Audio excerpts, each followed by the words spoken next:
En esta clase vamos a seguir estudiando el libro de Romanos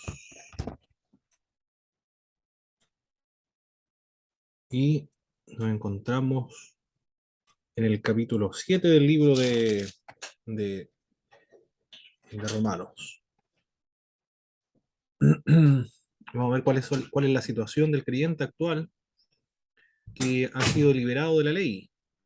Vamos a ver también a qué tipo de ley se refiere esta parte de la escritura del libro de Romanos. También las características que tenía la ley de Moisés y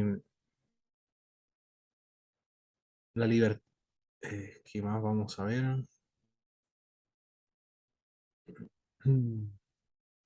Sí, eso es lo que vamos a estar viendo en esta clase. Corresponde a la clase número 7 de hoy día. Vamos a ver.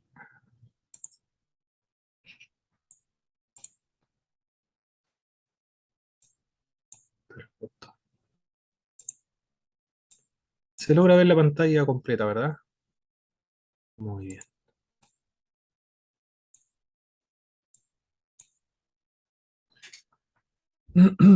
Estamos en el capítulo 7 del libro de Romanos. Vamos a darle lectura a esta primera parte del capítulo 7, verso del 1 al verso 6. Hermana Danay, por favor, vamos a dar lectura a esa primera parte de la escritura. Ya. ¿Acaso ignoráis, hermanos, pues hablo con los que conocen la ley, que la ley se enseñorea del hombre entre tanto que éste vive? Porque la mujer casada está sujeta por la ley al marido mientras éste vive, pero si el marido muere, ella queda libre de la ley del marido. Así que, si en vida del marido se uniere a otro varón, será llamada adúltera. Pero si su marido muriere, es libre de esa ley, de tal manera que si se uniere a otro marido, no será adúltera. Así también vosotros, hermanos míos, habéis muerto a la ley mediante el cuerpo de Cristo, para que seáis de otro, del que resucitó de los muertos, a fin de que llevemos fruto para Dios. Porque mientras estábamos en la carne, las pasiones pecaminosas que eran por la ley obraban en nuestros miembros llevando fruto para muerte. Pero ahora estamos libres de la ley por haber muerto para aquella en que estábamos sujetos, de modo que sirvamos bajo el régimen nuevo del Espíritu y no bajo el régimen viejo de la letra. Perfecto. En ese pasaje bíblico está hablando acerca de una ley, la ley del matrimonio. Si alguien se muere, entonces queda libre de la ley de ese matrimonio para volverse a casar. Menciona un tipo de ley. Pero lo presenta el apóstol Pablo como una analogía, como una comparación, para referirse a la libertad de otra ley. Eh, ¿A qué ley podría referirse? Bueno, ahí mismo en la presentación está, se refiere a la ley de Moisés. También se presenta en el verso 6, se habla acerca del el régimen nuevo del espíritu y no bajo el régimen viejo de la letra. Ahí está hablando, haciendo una comparación, la letra se refiere a la ley y el nuevo régimen del espíritu se está refiriendo al nuevo pacto que iba establecido con su pueblo. No todos están de acuerdo con este punto de vista, de que la ley a la cual alude el apóstol Pablo acá en el libro de Romanos se refiere a la ley de Moisés, puesto que los neojudaizantes es el término más acertado para referirse a estos nuevos grupos modernos que están en toda América Latina. En Estados Unidos también está muy fuerte, en Chile también está muy fuerte. Eh, Se utiliza el término neojudaizante para distinguirlo de los judaizantes del siglo I. Ellos indican que lo que el apóstol Pablo está señalando en esta parte del capítulo 7, del verso 1 al verso 6, no es la ley de Moisés o la ley del Antiguo Testamento, a la cual el creyente ha sido liberado, sino que se refiere a la ley romana, señalan estos grupos. Eso es lo que indica. Más bien se refiere a la ley romana. Es una interpretación de los judaizantes porque una de las características de los neojudaizantes es que la ley del Antiguo Testamento todavía está vigente y que no hay un nuevo pacto, sino que el pacto ha sido renovado. Eso es lo que enseñan estos grupos. Son un grupo que nace de las iglesias cristianas evangélicas, pero principalmente nacen de las iglesias pentecostales, tanto en Estados Unidos como en Australia también, y en América Latina, la gran cantidad de adeptos de esta nueva, de una herejía, son todos que nacen de las iglesias pentecostales, la gran mayoría. Y tienen algo en común, estos grupos que señalan que la ley todavía está vigente, la ley de Moisés, del Antiguo Testamento, que debe ser aceptada por todos los creyentes. Eso es uno. Y que no hay un nuevo pacto, sino que el pacto es un pacto renovado. Eso es lo que enseña. La otra característica de estos grupos que lo identifican es que son todos antitrinitarios, no creen en la doctrina de la Trinidad. Y por esa razón ellos señalan que esta parte se refiere a la ley de Moisés. Perdón, no se refiere a la ley de Moisés, sino que se refiere a la ley romana. Pero esta interpretación no proviene solamente de los neojudaizantes, sino que se la piden prestada de un erudito del Nuevo Testamento ya fallecido, de Ern Kasseman. Dice, dice un autor que contrasta lo que se enseñaba, como Douglas Moo, por ejemplo. Él es un exégeta cristiano erudito del Nuevo Testamento, Douglas Moo. Dice, aunque esta interpretación es ciertamente compatible con la intención del apóstol Pablo en los versos 1-3, es decir, de que no se refiere a la ley de Moisés, sino que se refiere a la ley romana, de, de formular un principio general, el apóstol nunca utiliza el vocablo nomos. En griego, en griego, nomos significa ley. El apóstol Pablo dice, o advierte Douglas Moo, el apóstol Pablo nunca utiliza nomos para referirse a la ley secular, a la ley general o a la ley romana. Y es indudable que aquí eh, que la utiliza en referencia a la ley mosaica. No solamente lo utiliza en el capítulo 7, en el capítulo 6, verso 14, en los versos 15, y en la mayor parte del capítulo 7, el vocablo nomos, es decir, ley, que utiliza el apóstol Pablo acá en esta sección, se está refiriendo, aludiendo a la ley de Moisés. Eso es lo que señala este importante autor y erudito del Nuevo Testamento, Douglas Moo, porque nunca lo utiliza el término nomos para referirse a la ley general o a la ley romana o a la ley secular. Muy, muy importante este dato, tenerlo presente para aquellos grupos que son heréticos, antitrinitarios, conocidos como los neojudaizantes.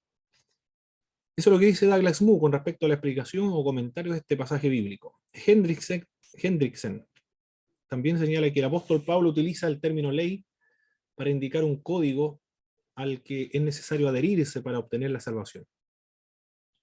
Un estatuto que ejerce autoridad y demanda absoluta obediencia. Pablo le dice a los miembros de la iglesia de Roma que ellos han sido liberados de ese yugo de tradiciones orales. Es decir, ahora los creyentes de Roma que eran judíos y que se convirtieron ahora a Jesucristo, bueno, siguen siendo judíos, pero que se convirtieron a Jesús de Nazaret. O prosélitos, gentiles que se convirtieron a Jesucristo, antiguamente asistían a las sinagogas.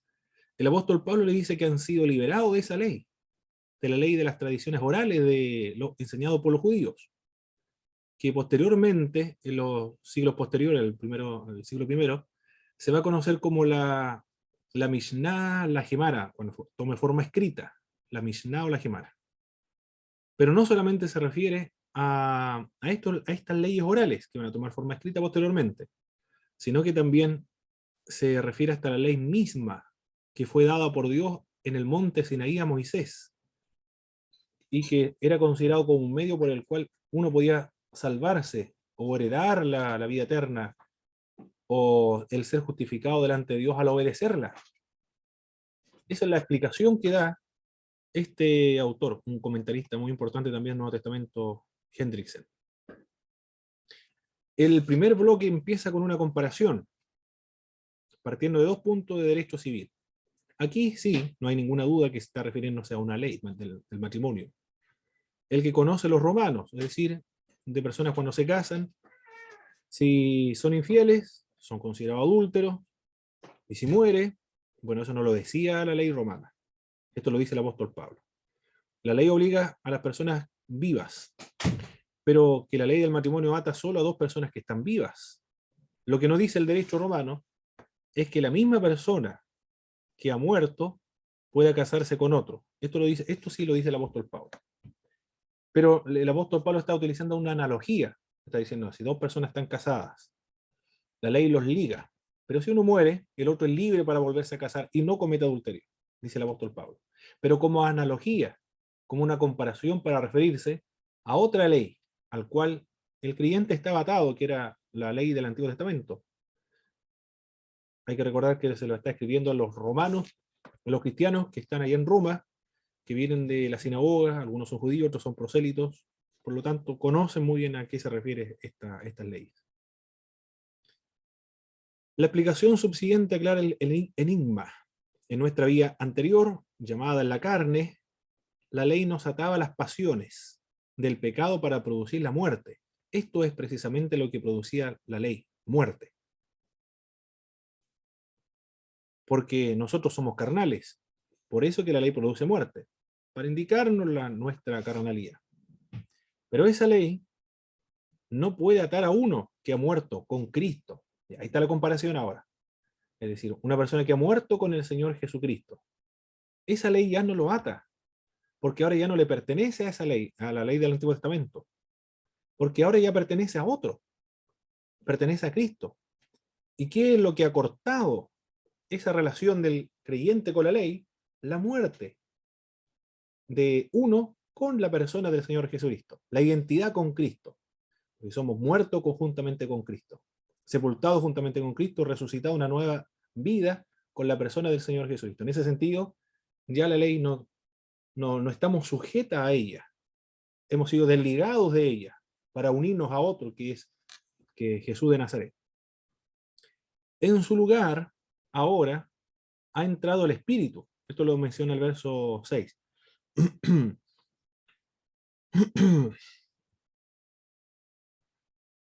Ahora entra en vigencia el Espíritu de Dios, el cual nos unirá a Cristo para dar fruto para el Señor. Lo dice también el verso 4. Porque somos sepultados juntamente con Él para muerte por el bautismo, a fin de que con Cristo resucitó de los muertos por la gloria del Padre, así también nosotros andemos en vida nueva, lo decía el capítulo 6. Ahora entonces servimos bajo el nuevo régimen del Espíritu y no bajo el régimen viejo de la letra. El sustituto de la ley es el Espíritu de Dios y nos une a Cristo para dar fruto para Dios. Esa es la aplicación que da otros comentaristas acerca del capítulo 7 del libro de Romanos. William Barclay explica este pasaje del capítulo 7. El cristiano ha muerto de la ley por el bautismo. Participamos de la muerte de Cristo. Eso quiere decir que habiendo muerto quedamos descargados de todas las obligaciones que teníamos con la ley y somos libres ahora para casarnos de nuevo, y esta vez con el Señor Jesucristo.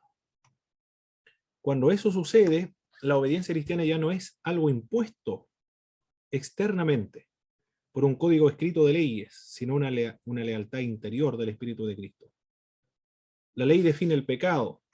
Es similar a un juego dice el comentarista, que es como una regla en el deporte, cuando se está jugando tenis. Si la pelota cae fuera de la línea, entonces no se cuenta como un punto válido, mientras esté ahí presente la ley. O la regla del juego. Esa es la función que cumple la ley, señala este autor. Pero esas reglas ya no corresponden o no están para el creyente, esas reglas exteriores, externas, puesto que ahora se encuentra bajo una un nuevo régimen, que es el régimen del espíritu. Por lo tanto, esas mismas reglas ahora ya no son obedecidas o no son cumplidas desde el exterior, sino desde el interior. El término que se va a utilizar ahí para referirse al nuevo régimen del espíritu, el vocablo nuevo, ahí en griego es kainos, el, el término. Y en griego hay dos palabras para referirse a nuevo. Uno de ellos es kainos y el otro es neos. Los dos se traducen como nuevo. Pero neos es nuevo en el tiempo. En cambio, kainos es nuevo, pero en naturaleza. No solamente en el tiempo, sino a la calidad. Es de mejor y de mucha mayor calidad que el antiguo. Es decir, el nuevo régimen del espíritu es mucho mejor, es de mayor profundidad, de mayor calidad que el Antiguo Testamento, o el viejo régimen. Se prende este pasaje acá. Ya, eso es lo que nos dice los distintos comentaristas explicando el capítulo 7 del libro de Romanos. ¿Cuál es la situación entonces del creyente actual? Aquí se debe pensar en los destinatarios originales.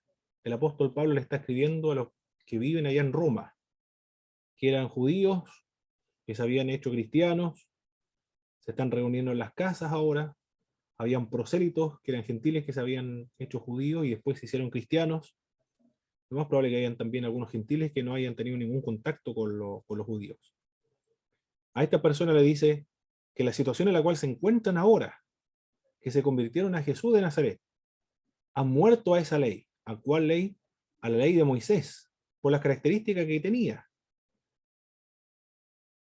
No era de la misma calidad que el nuevo, porque siempre era externa, eran mandamientos externos. En cambio, el nuevo régimen del Espíritu produce la obediencia desde el interior y por medio del Espíritu de Dios. Y ya ha sido desligado de esa ley, porque el creyente ha muerto con la persona del Señor Jesucristo y ahora es de otro, es de Cristo. Ha muerto la ley. Ahí están las razones por las cuales esa es la situación del creyente en Cristo, muertos a la ley. Como ha muerto la ley, ahora le pertenece a otro, no le pertenece más a la ley, sino que ahora le pertenece a Jesucristo. Y la analogía que emplea el apóstol Pablo es de una persona que se ha casado, es libre para casarse con otro si alguien muere. Acá el creyente murió, por lo tanto ahora ya está desligado de la ley para casarse con otro, para casarse con Cristo. Esa es la analogía que estamos viendo en este punto. También la otra situación del creyente actual es que ahora es un siervo, pero no es un siervo del pecado. El vocablo que se utiliza acá es doulos, doulein, pero viene de dulos, es esclavo. Ahora es esclavo de Dios. Se ha desligado, ha cortado, ha finalizado su relación con la ley. Ahora la distinción del cristiano no es con la ley. Su relación no es con la ley. Ahora su relación es con Cristo. Su relación es con Dios. No es más esclavo del pecado porque estaba aquí la ley, pero el pecado lo dominaba, lo controlaba. Y la ley le decía que era pecador y lo condenaba. Ahora esa relación se ha terminado, se ha finalizado, puesto que ahora es esclavo de Dios. Si se entiende bien este pasaje bíblico, los argumentos que emplean actualmente los judaizantes o los neojudaizantes es que si nosotros ya no estamos ligados a la ley, si la ley ya ha caducado, ha finalizado, y ya no estamos bajo la ley, porque hemos muerto a la ley, entonces podemos cometer una multitud de pecados, puesto que la ley decía, no matarás, no codiciarás, adulterarás, robarás, dirás falso testimonio, entonces ya no se puede honrar a padre y a madre, se puede cometer todos esos pecados. si se explica este pasaje bíblico, esas preguntas no tendrían razón de plantearse, porque, porque ahora es esclavo de Dios, porque le pertenece a Cristo. Esa es la razón, y ha muerto con Cristo. Y anteriormente en los capítulos 6 ha muerto al pecado, ha muerto con Cristo, a novedad de vida. Por lo tanto, esas preguntas no, no tienen significado para la nueva situación del creyente en la persona de Jesús.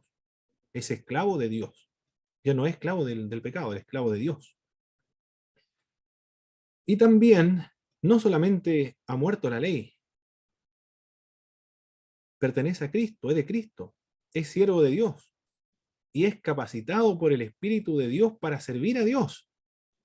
La ley, no lo, la ley siempre, del Antiguo Testamento decía, no cometerás estos pecados.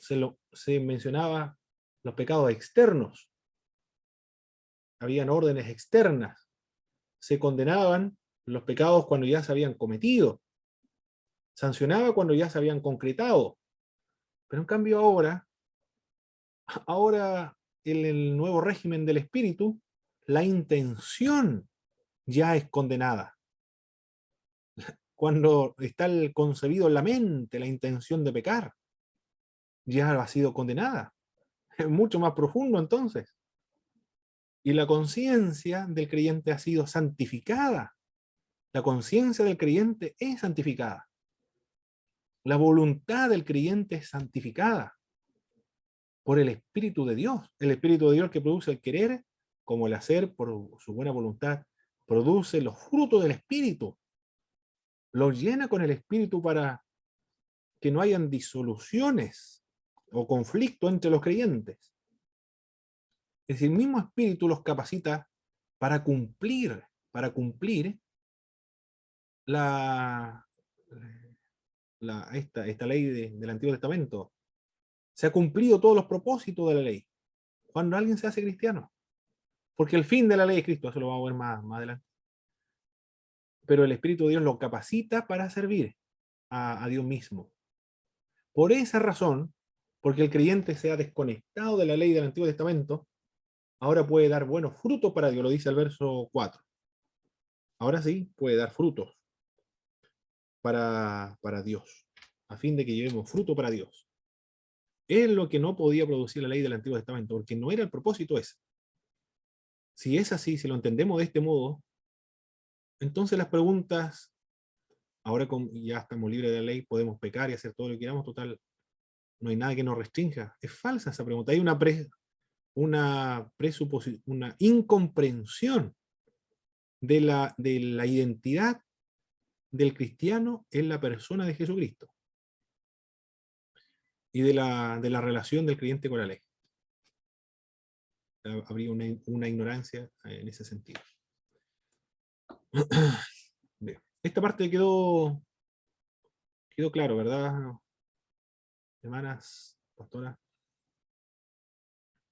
Este punto, el capítulo 7, verso 1 al 6. Muy importante tenerlo presente para hacer frente a estas nuevas sectas y herejías modernas. No sé si han escuchado ustedes en alguna oportunidad eh, aquella pregunta o aquellas objeciones que se plantea cuando se señala que ya no estamos bajo la ley, sino bajo la gracia. Entonces, vamos a... Los adventistas lo siguen, los emplean hasta el día de hoy, y los judaizantes también. Provienen de ellos esas objeciones. Continuemos el otro punto entonces.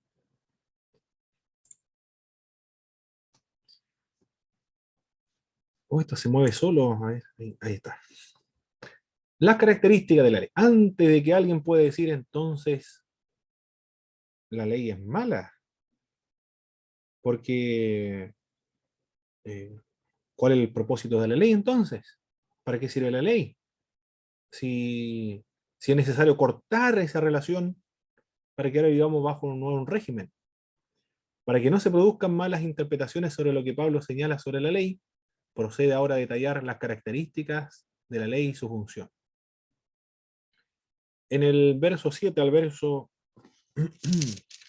al verso 14, vamos a leer en esa parte. Hermana, ¿quién leyó delante? La hermana Danay, parece que fue. La hermana Belén ahora. La hermana Belén del verso 7, del capítulo 7, hasta el verso 14, vamos, perdón, hasta el verso 16. Verso 16. Dice, ¿qué diremos pues? ¿La ley es pecado? En ninguna manera, pero yo no conocí el pecado sino por la ley, porque tampoco conociera la codicia si la ley no dijera, no codiciarás. Mas el pecado, tomando ocasión por el mandamiento, produjo en mí toda codicia, porque sin la ley el pecado está muerto. Y yo sin la ley vivía en un tiempo, pero venido el mandamiento, el pecado revivió y yo morí. Y hallé que el mismo mandamiento que era para vida, a mí me resultó para muerte. Porque el pecado, tomando ocasión por el mandamiento, me engañó y por él me mató. De manera que la ley a la verdad es santa y el mandamiento santo, justo y bueno. Luego, lo que es bueno vino a ser muerte para mí en ninguna manera, sino que el pecado, para mostrarse pecado, produjo en mí la muerte por medio de lo que es bueno, a fin de que por el mandamiento el pecado llegase a ser sobremanera pecaminoso. Porque sabemos que la ley es espiritual, mas yo soy carnal, vendido al pecado, porque lo que hago no lo entiendo. Pues no hago lo que quiero, sino lo que aborrezco, eso hago. Y si lo que no quiero, esto hago, apruebo que la ley es buena. Perfecto. Muchas gracias, hermana. A ver. Las características de la ley, nos dice el apóstol Pablo, antes de que alguien pueda malinterpretar, y de hecho lo malinterpretaron, el apóstol Pablo estaba indicando que vamos a pecar para que sobreabunde la gracia. Explicó ya el apóstol Pablo que no es así. Y ahora, cuando está indicando que nosotros no estamos sujetos a la ley, porque morimos a ella con la muerte de Jesucristo, para servir a otro y casarnos con otros, con Cristo, antes de que se malinterprete, él dice, la ley tiene características positivas. La ley revela el pecado, dice el apóstol Pablo. Le indica la magnitud del pecado, el grado de pecado que cada uno contiene. ¿Significa eso que antes de la ley el ser humano no era pecador? En el capítulo 3 dice que todos son pecadores. Está hablando acerca de los gentiles. Todos, tanto judíos como gentiles, todos son pecadores. Conozca la ley o no la conozcan, todos son pecadores. Por lo tanto, la ley simplemente sirve para indicarle, para estar consciente la gente de que son efectivamente pecadores, indicarle el grado de pecado de cada uno, pero no tiene otra finalidad, sino es esa, revelarle el pecado. Antes él sabía que era pecador o no, o que algo malo había hecho, también lo sabía, aunque no tenía la ley, porque su conciencia se lo decía. En toda la cultura, en todos los seres humanos en la Tierra, a través de toda la historia, tiene la conciencia, la naturaleza moral, la ley escrita en sus corazones. Por lo tanto, sabían ya que había algo malo que habían hecho. No estaba escrito, pero estaba escrito en el corazón, se sabía. No era concreto, bien específico, bien claro, pero estaba la conciencia ahí. Por lo menos ya también sabían que habían quebrantado una ley, pero ¿quién le puso esa ley? Bueno, ellos inventaron una multitud de dioses, pero estaba allí. La conciencia impuesta por Dios mismo le indicaba cuál es el límite hasta dónde puede llegar el ser humano y que no puede ser traspasado para no sentirse culpable. ¿Pero por qué me voy a sentir culpable de qué? De una ley que Dios le dejó registrado en el ser humano la conciencia. Se sentían culpables. Por en ese sentido, la ley es santa, porque proviene de Dios, la revela. Estas son las reglas, las demandas de Dios, lo que exige Dios de parte de sus criaturas. Y en tanto el ser humano esté cerca de Dios, lo puede cumplir. Pero Adán y Eva se apartaron de Dios, se corrompió la naturaleza y heredó la naturaleza pecaminosa a todos los seres humanos. Es santa porque proviene de Dios. Es justa también, y es buena en ese sentido. Y la ley es espiritual, dice el apóstol Pablo en el verso 14. Esas son las características de la ley. La ley revela que revela el pecado en todo su horror. Lo hace para que la gente pueda con todo vigor luchar contra el pecado. Esto no quiere decir que sin ley escrita el pecado es imposible. Aunque lo que carece de la ley pecan, como lo dijo ya en el capítulo 3.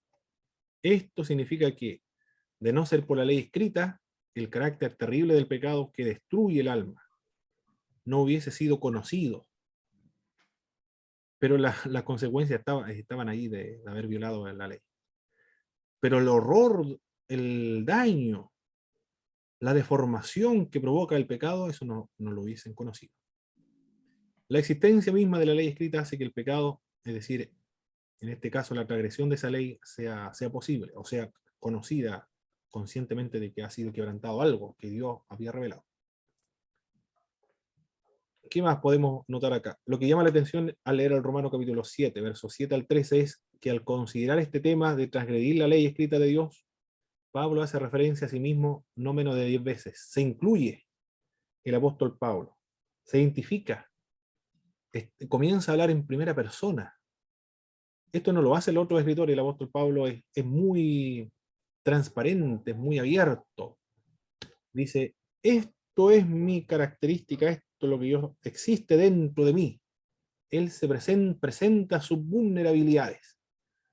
Impresionante lo que hace el apóstol Pablo. Presenta sus problemas que tiene en su interior. Pablo, a diferencia de Marco, el escritor de Hebreos, no oculta su identidad, se identifica.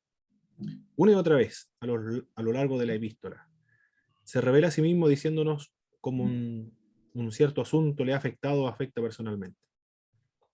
Lo que él está haciendo o tiene intenciones de hacer, lo que experimenta o lo que ha experimentado. También en esta sección, el apóstol está refiriéndose a sí mismo, está narrando cómo le mató a él, es decir, cómo la ley, por su pecado, derribó a este fariseo, lo destruyó. Habla después en el capítulo, en el verso 7, el verso 25, más adelante, dice, más en el, a ver, ¿dónde comienza? Así que queriendo yo hacer el bien, hallo esta ley que está en mí, porque según el hombre interior me deleito en la ley de Dios, pero veo otra ley en mis miembros que se revela contra la ley de mi mente, y que me lleva cautivo a la ley del pecado que está en mis miembros. Miserable de mí, ¿quién me librará de este cuerpo de muerte? Ya, comienza el apóstol Pablo a aludirse a sí mismo. ¿Quién dice, habla o se describe a sí mismo como un yo, queriendo yo hacer el bien? Hallo esta ley que el mal está en mí, porque según Dios o según el hombre interior me deleito en la ley de Dios. Pero sin embargo hace otra cosa. Y en el capítulo 8 sigue describiéndose a sí mismo. Hay varias explicaciones acerca de quién es este yo. En griego es el ego. Ego en griego es yo. Eso significa en griego. Hay varias explicaciones para este pasaje del verso 7 al verso 25. ¿Quién es este? ¿Se está identificando el apóstol Pablo a sí mismo? ¿Es su experiencia con la ley? Las explicaciones son las siguientes. El rumbo autobiográfico. El apóstol Pablo está describiéndose a sí mismo. Es una autobiografía entonces de lo que ocurre en su interior. Quiere hacer lo bueno, pero no puede. Y él se siente miserable. Miserable de mí, ¿quién me librará de este cuerpo de muerte? Porque quiere servir a Dios, pero no puede. Lo que aborrece, eso hace. Quiere hacer lo bueno, pero hace lo malo, dice el apóstol Pablo. Se refiere a Pablo, dicen algunos, su experiencia cuando llegó a la mayoría de edad en el judaísmo. Puede referirse, estar aludiendo entonces a un evento que aconteció en el pasado. Su experiencia justo antes de su conversión o inmediatamente antes de que se produjera la conversión. Entonces esta idea de dura coces, de dar coces contra la religión, estaría apuntando a esto, a esta lucha que tenía el apóstol Pablo con su pecado, con su naturaleza pecaminosa de querer hacer lo bueno, pero no podía hacerlo más, hacía lo malo. Esa es la explicación que dan algunos, la autobiografía. En su época antigua o inmediatamente antes de su conversión a Jesucristo. A esa parte de la vida del apóstol Pablo se refiere. Otros dicen que tiene que ver con el rumbo adámico. Los versos 7 al verso 12 solo pueden aplicarse a Adán, no al apóstol Pablo, en la otra explicación. Yo estaba totalmente vivo antes de que viniese la ley de no comer el fruto del árbol. Es decir, ya estaría refiriéndose a Adán. Y la ley ya no se refiere a la ley de Moisés, sino se refiere a la ley de comer del fruto del árbol prohibido. Pero cuando vino el mandamiento, es decir, no comas del fruto del árbol prohibido, el pecado cobró la vida y trajo en mí condenación. La base para esta interpretación es la idea de la solidaridad comunitaria de Adán. Lo que está haciendo el apóstol Pablo entonces es una personificación o está asumiendo la posición de Adán. Parece que se estuviese describiendo a Adán. Esa es la segunda explicación que se da acerca de este pasaje del verso 7 al verso 25. Otra explicación es el rumbo de Israel. Esta interpretación proviene de los tiempos de Crisóstomo. Juan Crisóstomo, el boca de oro, o el gran orador, extraordinario orador, primero de Antioquía de Siria y después lo llevaron a Constantinopla como patriarca. Fue expulsado después de Constantinopla y murió en el exilio, de uno de los padres de la iglesia. Pero él era antisemita realmente. Estaba leyendo unos libros de él, los escritos de él, es realmente lo que escribe contra los judíos es realmente pareciera que los aborreciera, los odiara, y pareciera que manda y se satisfacería él que arrasaran y causaran la muerte de los judíos en Constantinopla. Era muy, muy violento, muy agresivo contra los judíos, muy extraño, porque él era un patriarca, y el imperio era cristiano, y con tanta furia escribe y predica contra los judíos, y hizo una serie de sermones contra los judíos. De ahí viene esta interpretación, es decir, aquí se está describiendo al pueblo de Israel, de la época de Juan Crisóstomo. Los versos son una representación del pueblo de Israel. Nosotros como nación, significaría entonces, o estaría diciendo este pasaje, nosotros como nación estábamos en sentido relativo espiritualmente vivos antes de que se entregara la ley en el monte Sinaí. Pero cuando se nos dio la ley en el monte Sinaí, esta dio al pecado la oportunidad de crear la transgresión y así profundizar y radicalizar nuestra perdición espiritual. Así lo explicaba Juan Crisóstomo, para referirse a quién es el que está hablando aquí, queriendo yo hacer el bien. ¿Y quién es este yo? El apóstol Pablo se está autodescribiendo, otros dicen es Adán, y ahora se está diciendo que es Israel. Hay una cuarta explicación acerca de quién es este yo. Convencido de que los versos 7 al 12 no pueden identificarse con ninguna otra persona o experiencia en particular, muchos intérpretes identifican el ego, es decir, yo, del verso 7 al 15, como nadie en particular y todo el mundo en general.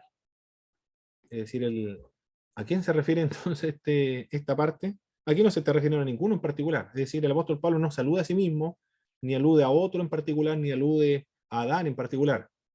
En ese sentido no alude a nadie. Más bien, al no aludir a nadie, particularmente alude a todo. Es decir, el apóstol Pablo asume la posición de todo el mundo. Todo el mundo se identifica con esta sección bíblica. Y él está asumiendo la postura de toda la humanidad. Todos los seres humanos podemos decir lo mismo. Queriendo yo hacer el bien, hallo esta ley que el mal está en mí. Porque según el hombre interior me deleito en la ley de Dios, pero veo otra ley en mis miembros que se revela contra la ley de mi mente y que me lleva cautivo a la ley del pecado que está en mis miembros. Esas son las cuatro explicaciones a esta parte. Douglas Moo, ¿qué dice Douglas Moo con respecto a estas cuatro explicaciones? Moo concluye que ego, es decir, yo, después de tantas explicaciones que han dado, dice denota al apóstol Pablo. Se está describiendo a sí mismo. Es Pablo el que está describiéndose a sí mismo acá.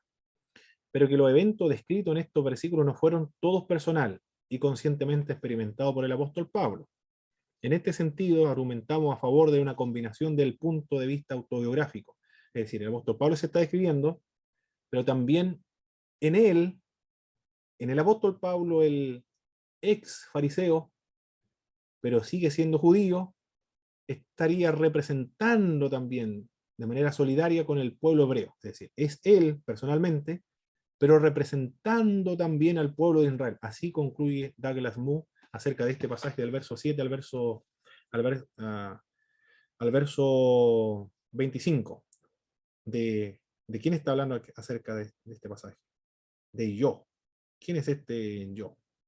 Mas yo soy carnal, vendido al pecado, porque lo que hago no lo entiendo, pues no hago lo que yo quiero, sino lo que aborrezco, eso hago. Y si lo que no quiero, esto hago, apruebo que la ley es buena.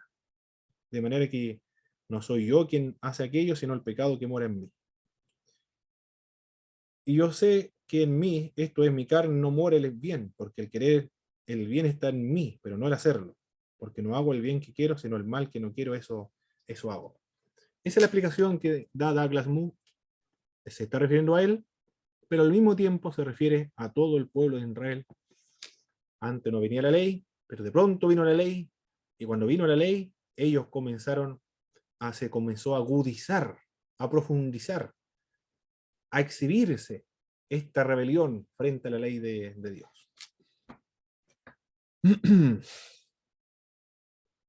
Compleja esta parte, ¿eh?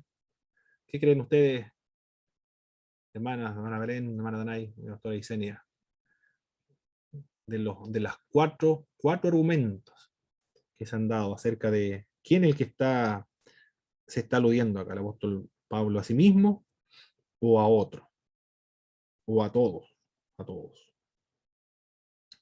Bueno, nosotros nos identificamos ahí con esa sección, así que también podría ser aplicado a todo el mundo. El de Mu parece bastante bueno la posición, porque el apóstol, creo que en Corintios igual él habla de sus experiencias. Tenía como esa costumbre de representarse a sí mismo. Pero también aquí el pasaje como que da a entender que también de alguna u otra manera podría identificarse a Israel. Muy bien, porque habla acerca de la ley. Perfecto. Hermano Pablo, ¿Sí, doctora Isenia? yo, bueno, con respecto a lo que hemos venido estudiando ahora en estos versículos, y también le encuentro un sentido evangelista a esta parte que a lo mejor yo no lo había visto, ¿Mm? porque hoy día hay una filosofía de vida también,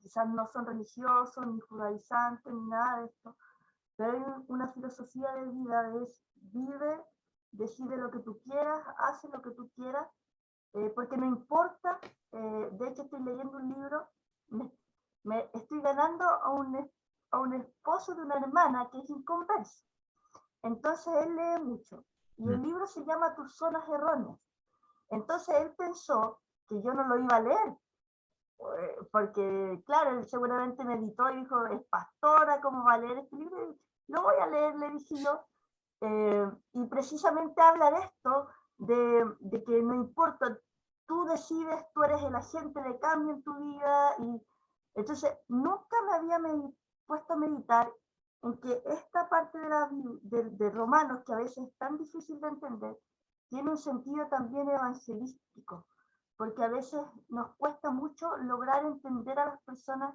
que traen precisamente esta filosofía de no importa, no tienen, ¿cómo decirlo?, freno en sus acciones, toman decisiones, y creo, mi hermano Pablo, puede que a lo mejor yo esté equivocada, pero en este momento como que se me está abriendo, dijo por ahí un hermano, la cabecita, para entender también que quizás no son judaizantes, pero tienen mucho que ver con estos pensamientos de precisamente de que trae hoy día el mundo, que es muy difícil evangelizar, porque ellos son dueños de sus decisiones, de sus pensamientos, y no hay nada más, nada que los controle.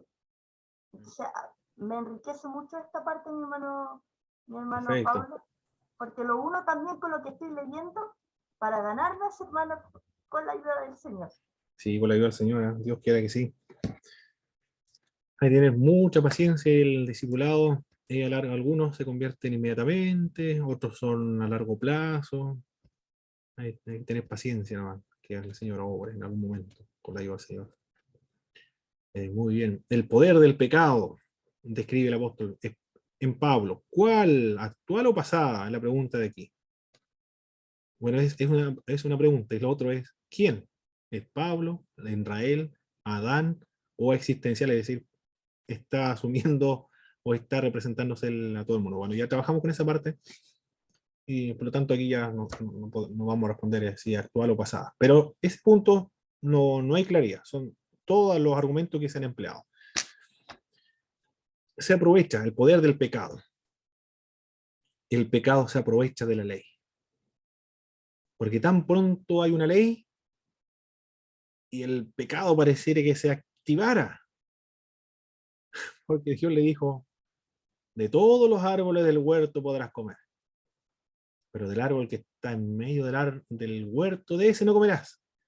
Y es precisamente lo que más activó la curiosidad de Adán y Eva. No logró resistir esa prohibición. ¿Y por qué me lo prohíben? ¿Cuál será la razón por la cual me están prohibiendo comer el fruto del árbol de la vida? Claro, y se activó y se reforzó esa curiosidad. Porque serás como Dios, conocerás el bien y el mal. A ver, ahí le pareció maravillosa esta idea de ser como Dios cuando voy a conocer el bien y el mal. Con razón me lo estaban prohibiendo porque Dios no quiere que yo sea como Él. Voy a comer. Y comió. Y no tenía nada. No tenía ni algo dulce, nada, algo extraordinario. Solamente lo malo fue la desobediencia a Dios. Ahí se produjo el pecado, desobedeció a Dios. Ahí se origina el pecado por la desobediencia. El origen está el pecado de la idolatría, porque quiso ser Dios. Adán y Eva quisieron ser Dios. A un niño que está jugando en una mesa, está concentrado en su juego, pero tan pronto uno le dice que él no vayas a mover y a sacar el vaso que está ahí arriba del mueble. ¿Y por qué no lo puedo mover? Dirá el niño en su interior. Él estaba concentrado, ni siquiera había visto el vaso, pero ya se lo dijeron, y lo primero que hace, no resiste, va a tomar el vaso y lo mueve, para saber qué pasa. La curiosidad es terrible, ¿eh?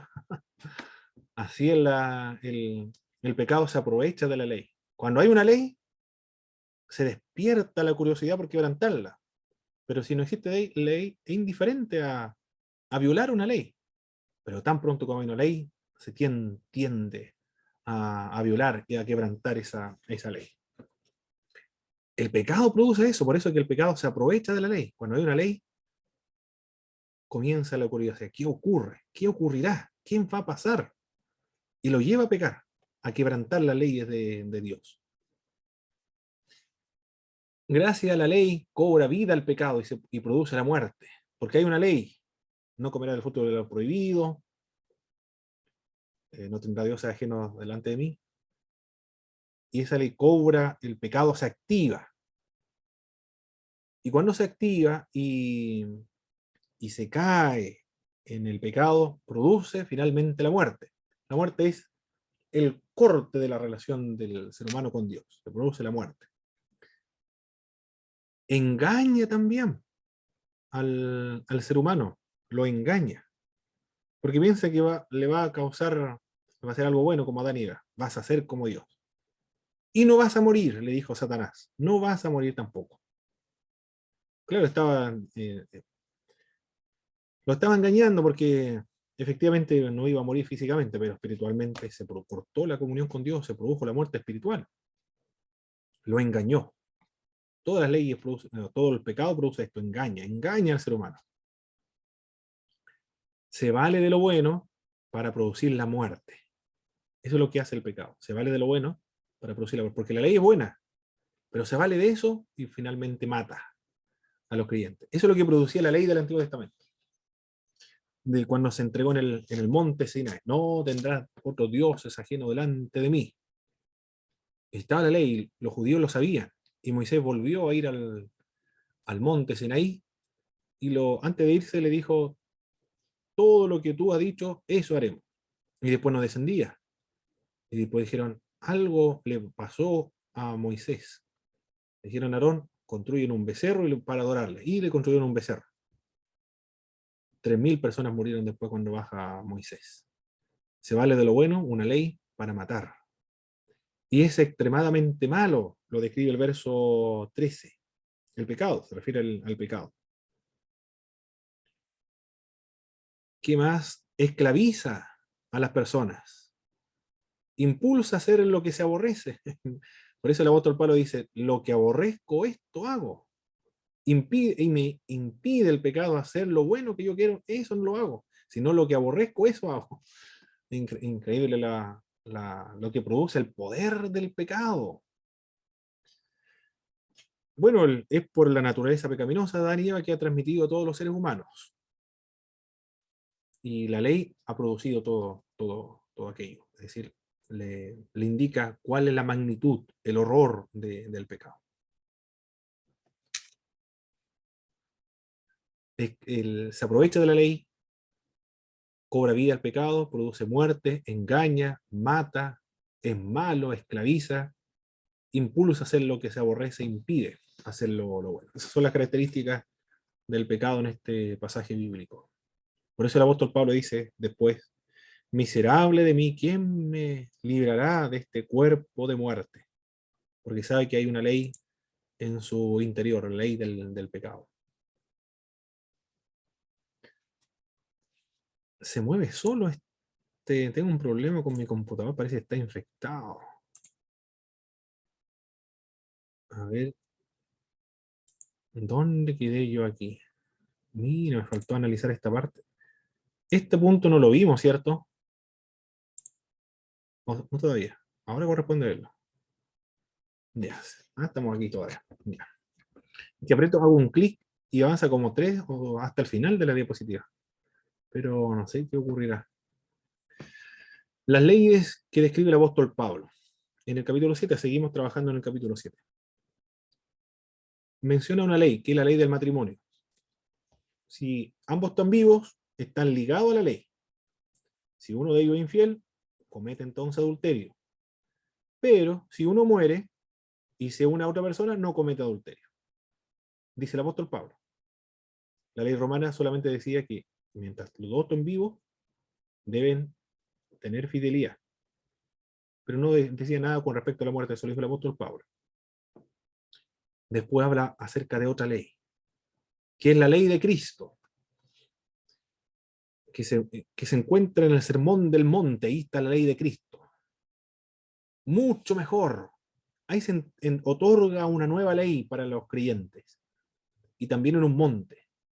Moisés entregó la ley al pueblo de Israel en un monte, en el monte Sinaí. Y el sermón de la montaña entrega los principios que van a regir a los creyentes que son parte de este reino de Dios. Una nueva ley. Esa es la ley de Cristo.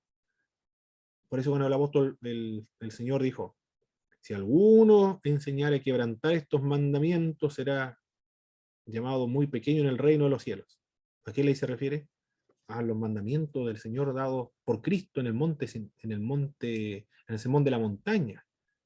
La ley de Cristo no se lo menciona acá, en Romanos, en Gálatas también lo menciona, en Mateo, se refiere a la ley de la libertad de la ley, libertad para servir a Dios, libertad del pecado. Esa otra ley, la ley de Cristo. Menciona otra ley, del verso 4, 7 al 22. La ley de Dios entregada a Moisés. De esa ley es la que el creyente ha sido desligado y se ha roto esa relación con esa ley. Nuestra relación ahora no es con la ley de Moisés, es con Cristo, con la ley de Cristo. También habla acerca de otra ley, la ley del pecado. Se refiere a la naturaleza pecaminosa. Tiene unas leyes, estas leyes. Es decir, algo que lo condiciona a pecar y lo lleva a pecar, lo inclina a pecar, porque tenemos la naturaleza pecaminosa. Por eso se refiere a esta ley. Del mismo modo que esta ley de la gravedad atrae a las personas, o sea, a todo objeto hacia el corazón de la tierra, es una ley. También el pecado tiene una ley que lleva a todos los seres humanos a pecar porque tenemos la naturaleza pecaminosa. También habla acerca del apóstol Pablo de otra ley, la ley de la mente, es decir, la de la razón, del pensamiento, en el verso 23. Menciona varias leyes entonces. El apóstol Pablo se siente miserable. Miserable de mí. ¿Quién me librará de este cuerpo de muerte? Se siente miserable, ¿verdad? Pero tiene una esperanza. Gracias doy a Dios por Jesucristo, nuestro Señor. Así que yo mismo con la mente sirvo a la ley de Dios, más con la carne la ley del pecado. Los contemporáneos de Pablo conocían muy bien este sentimiento, lo que siente el apóstol Pablo. De queriendo hacer lo bueno no lo hace, sino lo que aborrece eso hace. Séneca, un filósofo político, orador y escritor romano, conocido por su obra de carácter moralista, escribe algo muy similar al apóstol Pablo. Escribió que los hombres odian sus pecados y los aman al mismo tiempo. Aborrecen y aman sus pecados. Ovidio, un poeta romano, había escrito la famosa sentencia: veo las cosas mejores y yo las apruebo, pero sigo las peores. Dice exactamente casi lo mismo que el apóstol Pablo. Lo más probable es que el apóstol Pablo haya leído a estos autores. Porque el apóstol Pablo es un hombre de 3 culturas, muy instruido, es capaz de citar a filósofos, a poetas. Lo más probable es que haya leído esta obra, por eso es que le sirve después para componer el capítulo 7. Este pasaje se podría llamar el de las incapacidades. Demuestra la incapacidad del conocimiento humano. El conocimiento no hace bueno a nadie. Puede conocer lo bueno, pero puede hacer lo contrario. Demuestra la incapacidad de las resoluciones humanas. El decir hacer una cosa está muy lejos de hacerla. Demuestra las limitaciones del diagnóstico. Pablo sabía muy bien lo que estaba mal, pero era incapaz de corregir aquello. ¿Qué más comenta Hendriksen acerca de este pasaje? Comenta que el apóstol relata su experiencia como creyente. El apóstol no dice que está en la carne, que significa básicamente controlado por la naturaleza pecaminosa, sino que él es carnal, lo que significa ser lo opuesto a la ley. Eso se está diciendo el apóstol Pablo, no está diciendo que como los corintios que están en un estado de carnalidad, sino que en contraste con la ley, él es carnal, a eso se refiere. Cuando Pablo dice que está vendido como esclavo al pecado, no quiere decir que no es creyente, porque David también dijo que es un pecador desde su nacimiento. No quiere decir que David en ese momento no era una persona que había creído en el Señor. Por ahora el creyente vive en un tiempo de 2 eras, la antigua era y la nueva era. Estas 2 eras están superpuestas. Vivimos en el tiempo presente, pero al mismo tiempo estamos viviendo en el tiempo final. Hay una superposición de 2 eras. Esta se conoce como el reino ahora y el reino ya. Vivimos aquí en la era presente, lo temporal, pero también ya estamos viviendo en lo eterno. Ya estamos viviendo la eternidad. Ya todavía está el reino de Dios, lo estamos experimentando, pero todavía no su consumación final. Y Cristo ya no está viendo en lugares celestiales glorificados juntamente con Cristo. Dios nos ve así, en un estado de glorificación ya. Entonces estamos viviendo en esta era. Somos pecadores, pero al mismo tiempo santos. Por eso estamos bien en esta superposición de 2 eras. Llegará un momento en que seremos totalmente santos, pero ahora somos pecador y santo al mismo tiempo. Esa es la situación en la cual nos encontramos.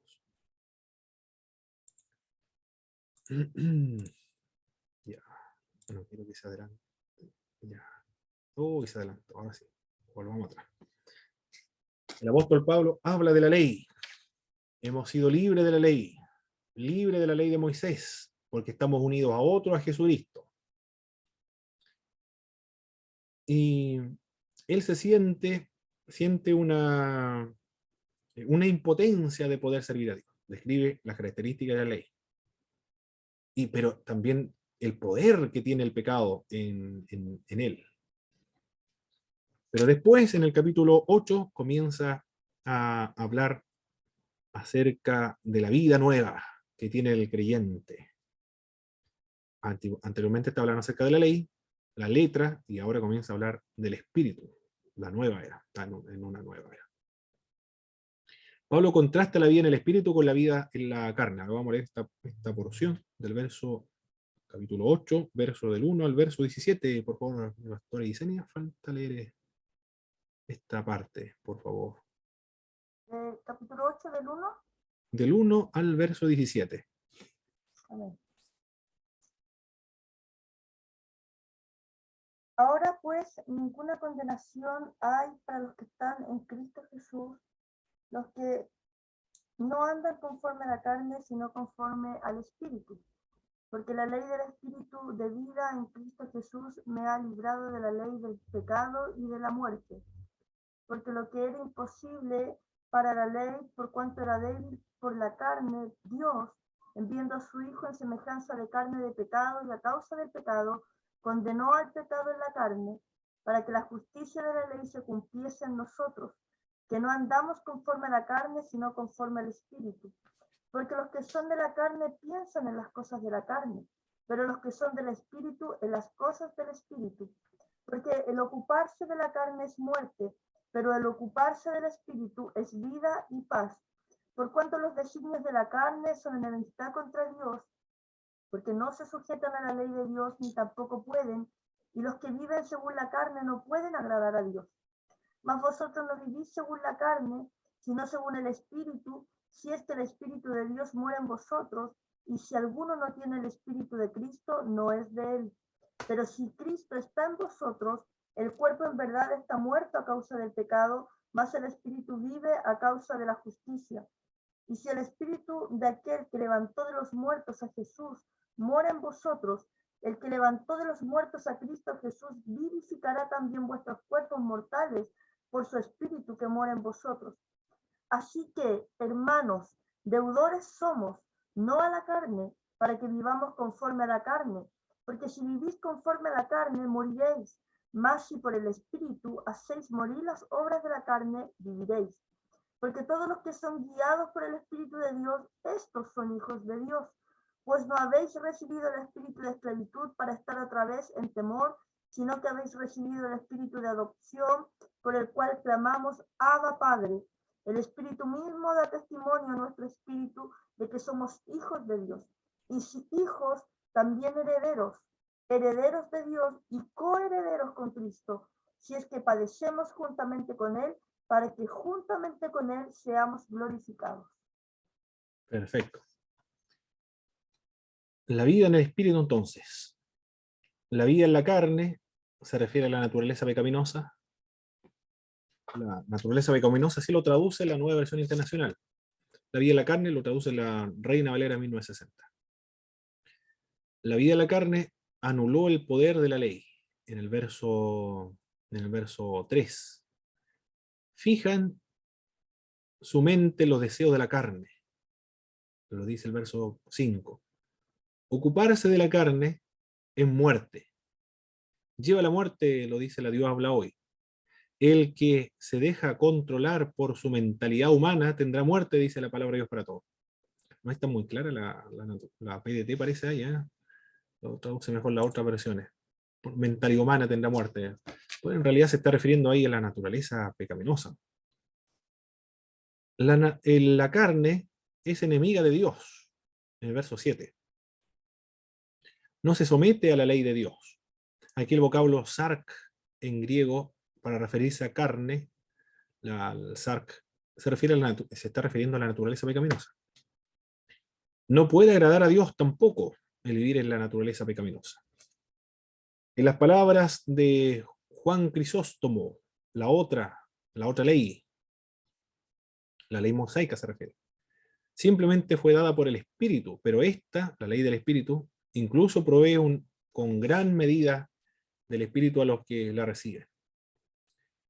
En la carne implica la humanidad de Cristo, pero también alude a la esfera de la debilidad humana en la que Cristo se introdujo para realizar su obra.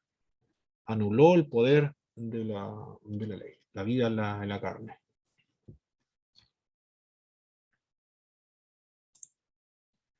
La vida en el Espíritu. Ahora, la persona que vive en el Espíritu ha sido liberada de la ley del pecado y también ha sido liberada de la ley de la muerte. Lo primero que indica el apóstol, ha sido liberada de la ley del pecado. Es decir, de esta naturaleza pecaminosa que lo lleva, lo inclina y tiene poder y control sobre el individuo que está sujeto a esta naturaleza pecaminosa, causa la muerte. Pero como el creyente ya murió para esa ley, porque fue crucificado con Cristo, lo dijo en los capítulos anteriores, fue crucificado la naturaleza pecaminosa con Cristo, fue sepultado la naturaleza por Jesucristo, el viejo hombre, ha sido resucitado para una novedad de vida. Si es que vive y anda en el Espíritu, nos dice el apóstol. Los que no andan conforme a la carne, sino que andan conforme al Espíritu. Por lo tanto, hay una voluntad también. Hay una responsabilidad, hay un ejercicio de la voluntad del creyente. Andar en el Espíritu. Fija la mente, la vida en el Espíritu, fija la mente los deseos del Espíritu. También hay un ejercicio de la voluntad acá. Pero esa voluntad, recuerde que esa voluntad es santificada, porque ya es creyente. Y el Espíritu de Dios produce en nosotros el querer como el hacer por medio de su buena voluntad. Pero debe haber una colaboración también del creyente. Ahí está, esto se le conoce como la sinergia, una colaboración mutua entre Dios y el ser humano. Debe hacer algo el ser humano.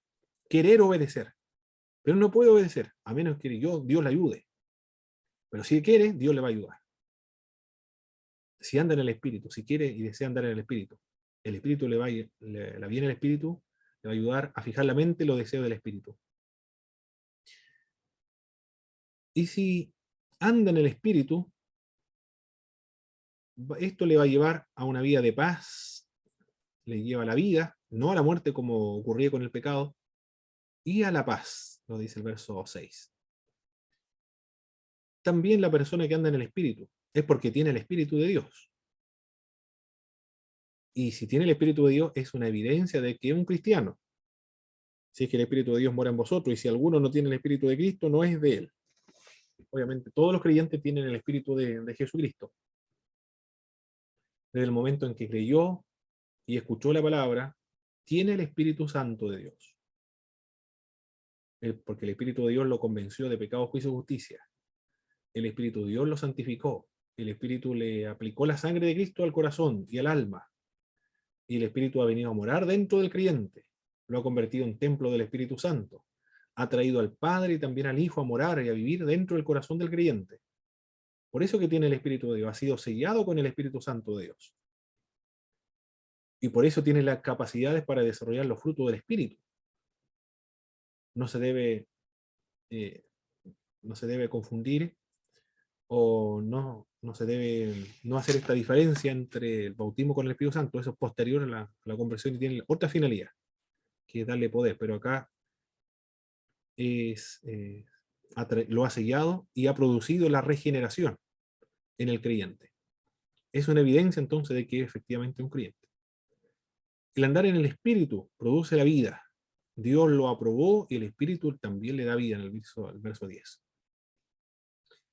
También la vida en el Espíritu, lo dice el verso 11, y si el Espíritu de aquel que levantó de los muertos a Jesús mora en vosotros, el que levantó de los muertos a Cristo Jesús vivificará también vuestros cuerpos mortales por su Espíritu que mora en vosotros. Producirá la resurrección del cuerpo. La misma obra del Espíritu, al resucitar a Jesucristo, ese mismo poder se efectuará en el creyente al final de los tiempos, en la segunda venida del Señor. Lo va a resucitar con un cuerpo glorificado semejante al cuerpo de Jesucristo.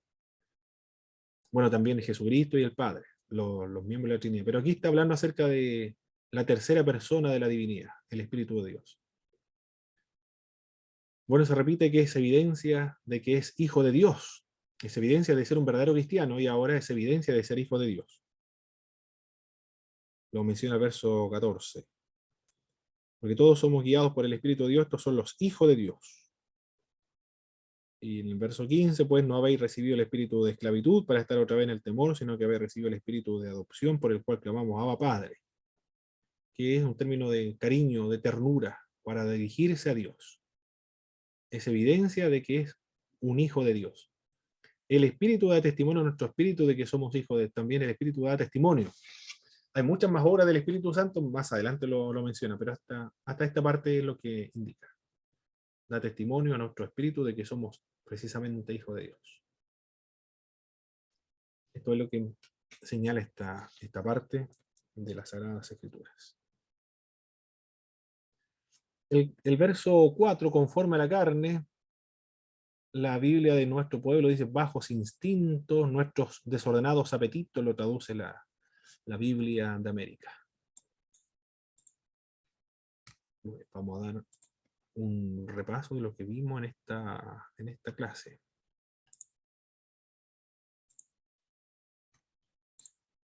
Ahora pueden activar los micrófonos y responder a las siguientes preguntas. Con respecto a la situación, en la cual se encuentra el creyente que ha sido libre del señorío de la ley. Ahora es muerta la ley y pertenece a Cristo. Perfecto. Ha muerto la ley, pertenece a Cristo. ¿Qué más? Da buenos frutos para Dios, Perfecto. es siervo de Dios también, Excelente. Esclavo de Dios. Muy bien. es capacitado por el Espíritu Santo. Y el Espíritu de Dios le da la capacidad para servir a Dios. Excelente. ¿Cuáles son las características de la ley de Moisés? Revela el pecado, Excelente. santa, es buena y es justa. Excelente. También Es espiritual. es espiritual. Perfecto. Es espiritual. Muy bien, eso fue. Y la otra parte, a ver, aquí tengo que retroceder un poco.